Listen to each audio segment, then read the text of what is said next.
Hey everybody, I'm Holly, aka the Scientology Geek, and welcome back to the end of reading policy letter number 8, titled Sanity.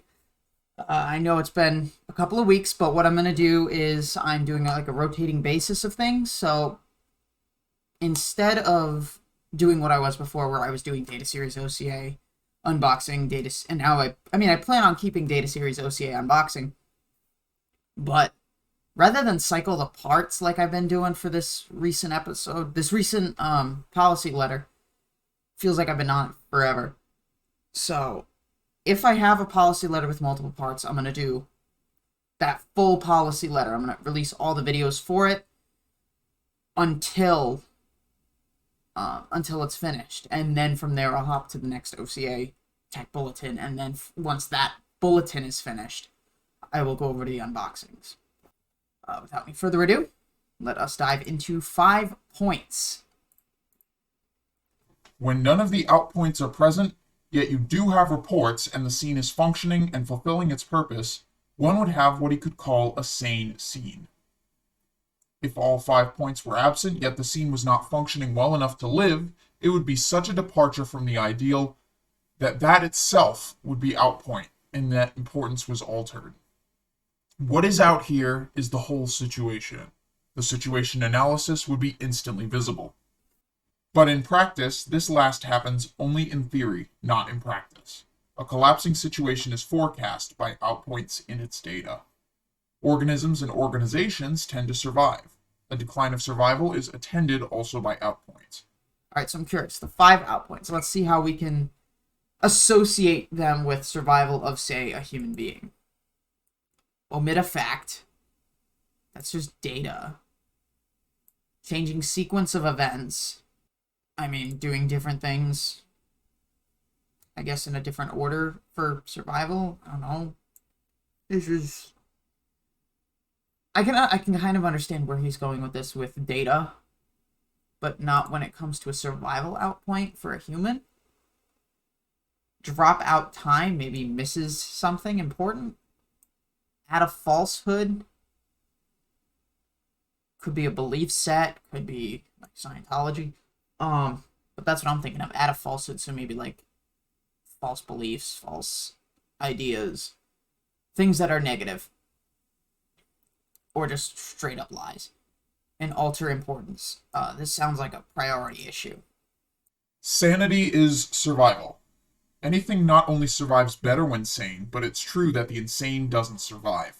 Thus, survival potential can be measured to a considerable degree by the absence of outpoints. This does not mean that sane men can't be shot or sane organizations can't be destroyed. It means only that there's far less chance of them being shot or destroyed. So long as men and organizations are connected to insane men and organizations, wild things can and do happen unexpectedly. But usually such things can be predicted by outpoints in others. When sane men and organizations exist in a broad scene that's convulsed with irrationality, it takes very keen observation and a good grip on logic and fast action to stay alive. This is known as environmental challenge. It can be overdone. Too much challenge can overwhelm. The difference between such happening to a sane man or organization and to the insane would be that the failure did not itself become a fixed idea. Who's to say that the insane person is always focused on the failure of whatever? They may think that they're succeeding using a different way. So if a person has, mania or something, for example, some kind of mental disorder in the DSM-5, they may not be focused on wanting to fail. They just may think that what they are doing is a different way to succeed, despite the fact that it's obviously working towards failure. I hope this makes sense the way I'm putting it. If it doesn't, put a thing in the comments and I'll try to figure out how to rephrase it better. Insanity. The 5 primary illogics or outpoints, as we call them, are of course the anatomy of insanity. I thought insanity was supposed to be oh no, that's sanity. In case of insanity, it sounds like the inability to distinguish identities, similarities, and differences. At least I'm pretty sure that's what sanity was. In their many variations, the insanity of any scene can be sounded and the nucleus of it located. By locating and then closely inspecting, such a point of insanity can then be handled. When you know what insanity really is, you can then confront it and handle it. One is not driven into a huge generality of everything is insane. By detecting and eliminating small insane areas, taking care not to destroy the same things around it, one can gradually lift any situation up to sanity and survival. So if someone was trying to do a data and situation analysis, and they didn't lift the situation up to sanity and survival, they're going to end up being convinced that they didn't do it right. Or that there's something under their control that can be fixed or improved upon. When, just like the refreshment unit example, it's not always going to be in your control. If you fail, it may not be under your control.